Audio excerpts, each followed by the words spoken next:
Loué soit Jésus-Christ. Loué soit Jésus-Christ.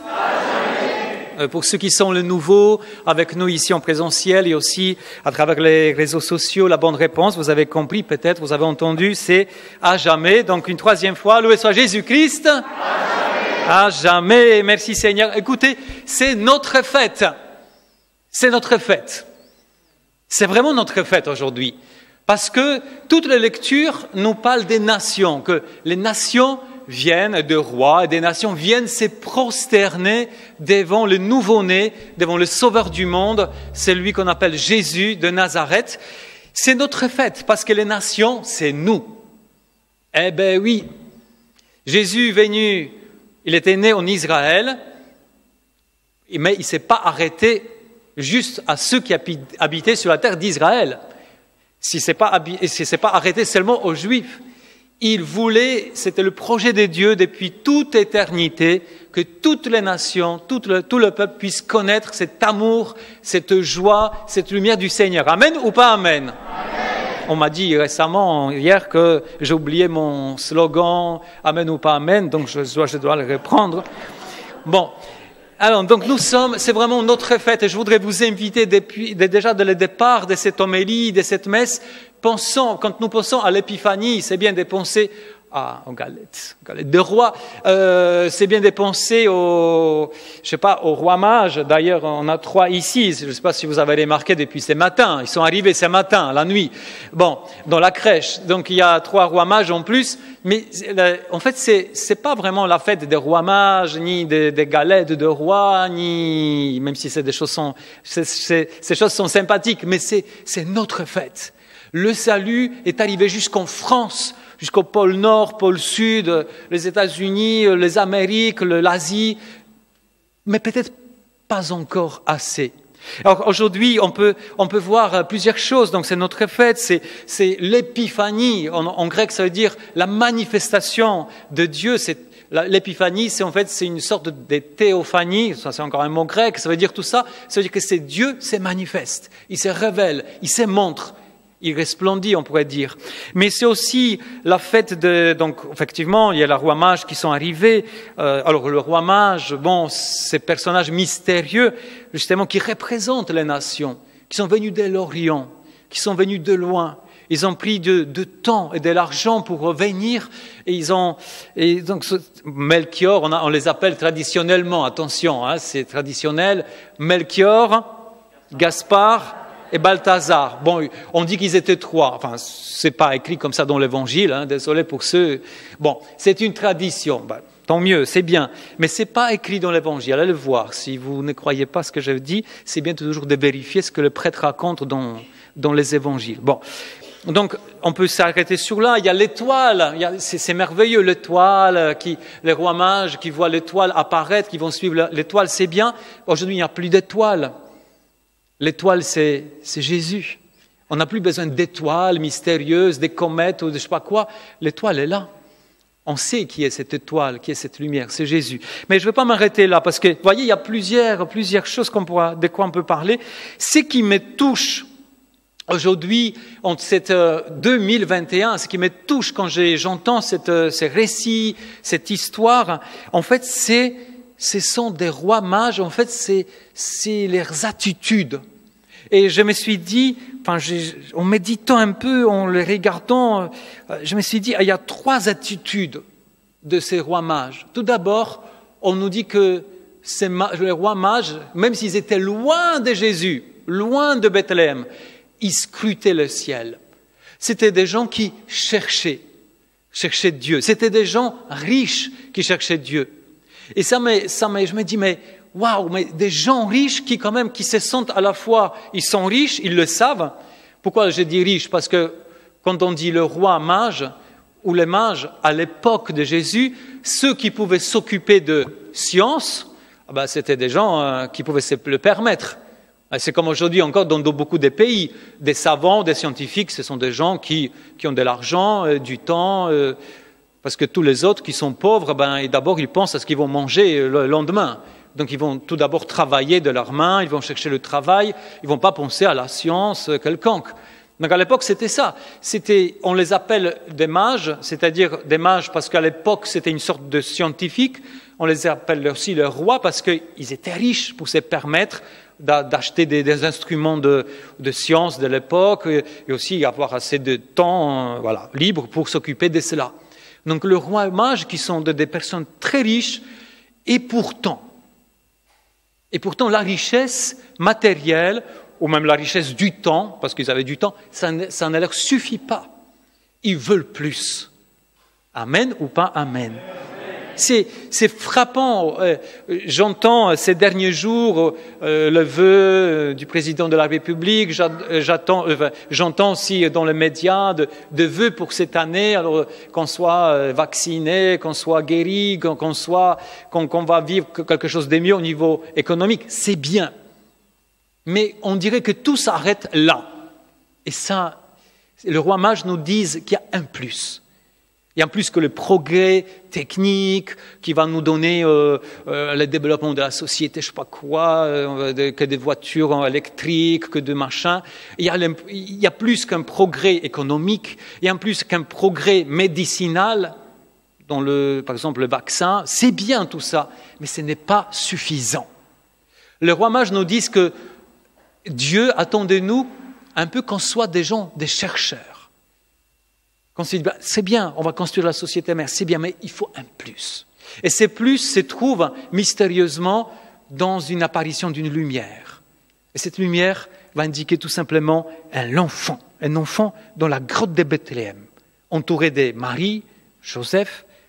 Et cette lumière, et c'est le premier message. Ça me touche parce que aussi, je me dis, aussi au niveau du temps, on est depuis plusieurs mois, depuis le mois de mars dernier, on a quand même un peu plus de temps. Parce que tout simplement, tous les clubs de bridge, de trucs de cinéma, de théâtre, etc., d'un seul coup, c'est arrêté. Et je me suis dit, est-ce que, déjà moi-même, Père Robert, mais aussi peut-être nous tous, est-ce que depuis le mois de mars, on a un peu plus de temps, justement, on a gagné un peu plus de temps, est-ce qu'on a utilisé ces temps à chercher un peu plus Dieu? Ou bien on s'est dit, j'ai plus de temps, c'est vrai, mais en fait je suis plus déprimé parce que je passais plus de temps à regarder encore plus des séries, à être encore plus branché sur Internet, à regarder encore plus les infos et tout. Mais finalement, ces temps qu'on a gagnés quand même, en fait, il sait peu qu'il est gaspillé. Et je crois que le Seigneur nous dit, la première chose aujourd'hui, il nous dit, regardez le roi mage. Regardez ces gens riches, ces gens qui ont tout ce qu'il faut pour bien vivre, et pourtant, ils me cherchent. Et ils me trouvent. Qui cherche, trouve Jésus. Bon, c'est la première chose. La deuxième chose qui me touche dans leur attitude, ce sont des gens courageux. C'est-à-dire, si vous avez un bon palais, vous avez le servant, servante, peut-être même des esclaves, si vous avez de quoi manger, vous mangez bien tous les jours, si vous avez tous les divertissements, et si vous avez votre passion qui vous comble, eh bien, vous vivez dans certains conforts, mais vous n'avez pas besoin vraiment de chercher d'autres aventures. Eh bien, eux, non. Malgré tout ce qu'ils avaient, tout ce qui les comblait, ces conforts nécessaires, même au-delà des nécessaires, ils se sont mis en route. Ce sont des gens courageux qui sont dit, il faut qu'on découvre ça. Il faut qu'on suive cette étoile. C'est trop grand, c'est trop beau pour rester là, parce qu'ils pouvaient se dire, tiens, nous on sait écrire, lire, écrire, on est bien là. On est bien assis dans notre canapé, dans notre palais. Bon, il y a une étoile qui est apparue, qui est fantastique. Il y a quelque chose de nouveau dans le monde. On va faire des chroniques. Je vais prendre ma plume et je vais écrire tranquillement dans mon fauteuil. Voilà, j'écris. Voilà une belle histoire et je reste tranquille dans mon pays, dans mon palais. Eh bien, ce n'est pas l'attitude des mages. Malgré tous les dangers, parce qu'ils ne savaient pas où cette étoile va les guider. Ils voient une étoile, ils veulent la suivre parce que c'est quelque chose de grandiose, ils se mettent en route. Ça nous rappelle peut-être un peu Abraham en quelque sorte. Abraham Dieu lui dit, va Abraham, sors quitte ton pays, ta famille et va où je t'indiquerai. Dieu ne dit pas, tu vas aller à droite, à gauche, ensuite, dans 3 kilomètres, tu vas faire voilà, c'est là. Dieu dit, non, je vais t'indiquer au cours des routes, tu sauras. Cool, tranquille, je suis avec toi. Eh bien, les rois mages, en quelque sorte, c'est ça. En fait, ils se sont mis en route malgré des dangers qui pouvaient les attendre. Et je crois que le Seigneur nous demande aussi d'être courageux en regardant parce que nos mois, là qu'on a vécu, ça nous a quand même ramolli. Ça nous a dit, ouais, fais attention là, peut-être lui, peut-être elle, porte le virus, non, surtout pas, n'approche pas. Et du coup, on est devenus des gens complètement isolés des uns des autres. Et pourtant, ceux qui ont connu Jésus, toutes les générations des chrétiens qui nous ont précédés, en fait, ils étaient prudents, mais ils étaient des gens les plus courageux du monde. C'est les chrétiens qui étaient en première ligne, souvent, pour soigner des pestiférés. C'était des chrétiens qui, justement, qui osaient, malgré tous les dangers qui étaient devant eux, c'est eux, d'abord, qui sortaient. Ce n'était pas que des prêtres, c'était des gens aussi, des laïcs, des gens simples, qui se disaient, mais je peux pas, c'est vrai, c'est dangereux, c'est vrai, je peux perdre ma vie, mais je peux pas être là juste à garder juste ma petite vie et laisser les autres mourir. Aujourd'hui, ce que nous vivons, c'est pas une peste, et merci Seigneur. Bon, c'est un virus qui se propage très vite. Bon, il est un peu dangereux, oui, pas pour tous quand même. Et c'est vrai que c'est tellement dommage que nous puissions être un peu trop isolés des uns des autres. Il y a de plus en plus d'études faites par les philosophes, par les scientifiques qui nous disent que même le port des masques, qu'on doit faire, on ne peut pas se serrer la main, tout ça, bon, ce qui est nécessaire quand même. Mais tout ça, ça brise nos relations humaines. Et on devient de plus en plus des gens dépressifs, déprimés, de plus en plus isolés, et on n'est pas bien. Et je crois que nous, comme chrétiens, on a un rôle à jouer. Peut-être c'est pas un rôle, c'est pas le pape François qui va vous dire qu'est-ce que vous devez faire exactement, ni le prêtre de la paroisse Saint-Roch, mais je crois qu'on a un rôle essentiel, nous, les chrétiens, à jouer. Peut-être pas forcément aller soigner dans les hôpitaux tous les malades de Covid, c'est pas ça, vous avez compris. C'est peut-être tout simplement prendre le téléphone, c'est dire peut-être il y a quelqu'un de plus malheureux que moi. Peut-être je vais l'appeler. Tiens, je n'ai pas vu un tel paroissien depuis longtemps, paroissienne. Est-ce qu'elle va bien? Est-ce que peut-être elle est complètement déprimée au fond de son lit pour se dire, il n'y a personne qui m'appelle, il n'y a personne qui me contacte, il n'y a personne qui s'intéresse à moi. Moi, je suis le plus bas au niveau des morales. Alors, je désespère complètement de ma vie. Alors, peut-être, parfois, il suffit un téléphone, parfois, il suffit, est-ce que si tu as eu le Covid, comme c'est mon cas, et tu as les anticorps, peut-être, pourquoi pas? Appeler quelqu'un, écoutez, je ne vous ai pas vu depuis longtemps, ça ne vous dit pas que je viendrai vous visiter? Juste prendre un petit thé avec vous. Écoutez, avec moi, vous ne craignez rien, hein? C'est bon, j'ai les anticorps. Ou des petites choses simples, mais qui vont amener un surcroît de l'humanité. Mais surtout, c'est qu'on va prendre l'exemple de ces gens courageux, simplement. Amen ou pas amen? Et troisième attitude de roi mage qui me touche, peut-être c'est la plus importante de toutes, cette attitude, ils viennent et quand ils se plantent, qui arrivent à Jérusalem devant le roi Hérode, eh bien ils vont dire une seule chose. Quand il va leur demander qu'est-ce que vous faites là, eh bien ces rois vont dire nous sommes venus ici parce qu'apparemment il y a un nouveau roi des Juifs qui vient de naître, nous sommes venus ici pour nous prosterner devant lui. Il y a une autre traduction qui est possible de cette phrase qui dit nous sommes venus ici pour l'adorer. Ce sont des hommes de l'adoration. Ce sont des hommes qui viennent certes offrir leur présent de l'or, de la myrrhe et de l'encens, qui symbolise d'ailleurs ce qui s'est passé de qui est Jésus. L'or, c'est le roi, c'est un symbole d'un cadeau royal. Et aussi, ensuite, c'est la myrrhe, l'encens. Je vais commencer par l'encens. L'encens, c'est un signe de prêtre, du sacerdoce, le prêtre qui encense le Saint des Saints, le temple de Jérusalem. Donc, c'est le prêtre qui offre les sacrifices, mais aussi la myrrhe qui servait à l'époque pour embellir l'embellissement. Voilà, les morts. le corps, le cadavre. C'est-à-dire que ça annonce déjà le sacrifice de Jésus qui va être lui-même. Il va être lui-même la victime. C'est-à-dire qu'il va être crucifié et enseveli pour nous et ressuscité. Donc tout cela, bon, mais c'est pas ça. C'est le plus important. Ils sont venus pour l'adorer.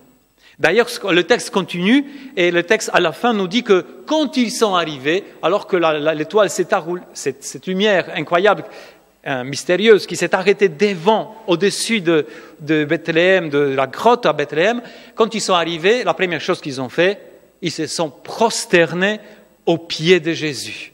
Le signe justement de l'adoration. Et c'est ça qui nous, je crois, il me semble que c'est ça que nous avons tout petit peu peut-être oublié aussi pendant cette période. C'est-à-dire, souvent nous sommes préoccupés, nous sommes affolés, parfois nous avons peur, etc. Et du coup, cette peur nous enlève la chose la plus importante qui va nous sauver. Justement, qui va nous sauver notre cœur, sauver notre âme et sauver notre personne entière, c'est l'adoration. L'adoration de ce Dieu qui nous aime, qui un jour a voulu qu'on existe sur cette terre, pensé aussi pour nous un plan d'amour sur cette terre et surtout a prévu pour nous une éternité incroyable dans sa présence avec tous les saints et les saintes de Dieu. D'ailleurs, petite surprise à la fin de la messe, on va tirer les saints pour l'année aujourd'hui. Bon, mais l'adoration, est-ce que vous avez su que l'adoration, le fait de se prosterner, d'adorer Dieu, c'est une chose centrale dans la relation entre l'homme et Dieu. Et c'est une chose le plus naturelle possible. Si vous regardez des philosophes antiques ou des chercheurs de Dieu, comme Aristote, comme Sénèque à Rome, comme par exemple des chercheurs, des philosophes chinois, tous vont dire la même chose, qu'il y a une nécessité en nous, les humains, d'adorer Dieu. C'est inscrit dans notre être, c'est inscrit dans notre nature, adorer Dieu. Et c'est ça qui font les mages. Ce qui est incroyable, les mages, ce ne sont pas des personnes croyantes. Ils ne croient pas ni en le Seigneur, en Dieu d'Israël, ils ne croient pas ni en Jésus. Mais en fait, quand ils voient Jésus, ils se prosternent devant lui comme devant un Dieu. Et c'est ça pour nous montrer que c'est quelque chose de très important. C'est une attitude spontanée de l'homme que de se prosterner devant Dieu. Se prosterner son corps, c'est poser son front devant le Seigneur. Et il y a une tragédie dans notre monde moderne, et nous vivons dans notre monde moderne. Cette tragédie, c'est que l'homme veut se séparer de Dieu. L'homme, justement, il se sépare tellement de Dieu qu'il se tourne vers lui-même. Voilà. Si je vous demande, quand la dernière fois vous êtes prosterné devant Jésus? Ou bien quand la dernière fois vous avez fait un geste quelconque, mais de tout votre cœur et de votre corps, c'est mettre à genoux, c'est mettre peut-être assis, mais c'est dire, voilà, Seigneur, je t'adore avec tout ce que je suis.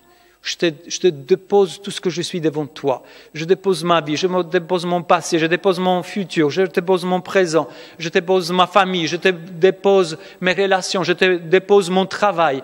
Tout ça, je dépose devant toi parce que je veux t'adorer avec tout ce que je suis, avec tout ce que tu m'as créé, avec tout ce que tu m'as donné dans ma vie. Peut-être même, je dépose même ma maladie, ma peur. Seigneur, je veux t'adorer avec tout ce que je suis. Quand la dernière fois tu as fait ça? Quand la dernière fois tu as fait ces gestes intérieurs, mais parfois aussi extérieurs, parce que je vous rappelle que Dieu nous a voulu avec un corps. Le corps, c'est pas la prison de l'âme. Le corps, c'est un don de Dieu. Et quand on prie aussi Dieu avec notre corps. Et du coup, voilà, quand la dernière fois, et je crois que ce monde moderne, que nous sommes tous plongés dans ce monde moderne, qui nous veut dire tout autre chose, mais non, regarde toi-même, le centre de gravité, c'est toi, c'est pas Dieu. D'ailleurs, Dieu, on ne sait pas quel Dieu c'est vrai, ne t'occupe pas de lui. Et du coup, tout est ramené à moi-même, à soi. Tout est ramené. Et c'est pourquoi on a tellement de mal à vivre notre relation humaine. Parce que du coup, même regardez, examinez à la maison vos réactions depuis ces quelques mois. C'est moi, ah oui, je peur. C'est moi qui... Oui, c'est moi. Qu'est-ce que tu ferais pour le vaccin? Ah oui, moi, je... Il y a toujours moi au centre. On ne pense pas aux autres. Mais, même à l'église parfois. Ah oui, si c'est tel prêtre qui parle, moi je viens. Si un autre maintenant, c'est un peu ennuyeux. On va chercher juste un prêtre pour nous remplacer, sans musique, sans rien. Est-ce que tu viendrais quand même à la messe? Est-ce que c'est toujours, ça sera toi, moi? Est-ce que ce que tu vis, est-ce que c'est ton cœur qui est cœur rempli d'adoration, que malgré tout, malgré la musique, malgré le machin, je veux adorer Dieu, ou bien tu dis, puisque c'est comme ça, je vais chercher ailleurs. Peut-être je vais partir à Toulon, peut-être à Marseille, pour chercher une belle musique. C'est pas mauvais en soi, mais peut-être ça nous trahit quelque chose en nous. Est-ce que c'est moi que je recherche et mes préférences, ou est-ce que je recherche vraiment Dieu? Parce que je peux adorer Dieu même dans un grand silence. D'ailleurs, on fait cette adoration, nous aussi dans cette église, tous les jours pratiquement, en semaine, du lundi au vendredi, dans une adoration silencieuse du Saint-Sacrement. Tout cela, ça nous rappelle que nous sommes un peu des personnes un tout petit peu gâtées, et même beaucoup, et même trop.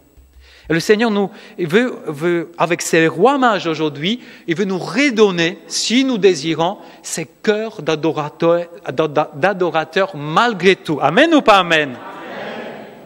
Alors parce que vous êtes sages et vous me supportez bien, je vous donne la définition qui vient du latin au niveau étymologique du mot adoration. Ça veut dire quelque chose de merveilleux. Ça veut dire brancher sa bouche sur une source qui est étrangère à moi pour en recevoir la vie. Amen ou pas amen? Bon, je reprends. Adorer, l'adoration, c'est brancher ma bouche, sur une source qui est étrangère à moi, qui est en dehors de moi. Justement, c'est pas moi, qui est étrangère à moi pour en recevoir la vie. Amen ou pas amen? Je crois qu'on a tellement besoin de ça. Recevoir cette vie qui est plus grande que moi, qui est plus grande que mes peurs, qui est plus grande que mes questionnements sur l'avenir. Une vie qui n'est pas en moi. Parce que quand je suis confronté à la misère, à la misère de ce monde, je vois que moi, ça ne suffit surtout pas. Et là, le roi mage nous montre cela. Demandons aujourd'hui d'être des hommes et des femmes qui cherchent, qui prennent les moyens, qui prennent du temps, qui cherchent Dieu. Ces hommes et ces femmes qui mettent, se disent, voilà Seigneur, ça suffit. Halas, ça suffit. Basta, en italien. Basta, j'en ai marre d'être confiné dans mon petit coin, dans mon coin à la maison, et de dire, je ne sais pas ce qu'on va devenir. Seigneur, je veux être courageux. Et encore, Seigneur, donne-moi le cœur d'adoration, d'adorateur. Que ce soit devant une crèche, à l'adoration du Saint-Sacrement, pense dans une messe, dans ma prière quotidienne à ma maison, que je suis vraiment un adorateur, que je me prosterne, que je puisse me décentrer pour me centrer sur toi. Amen.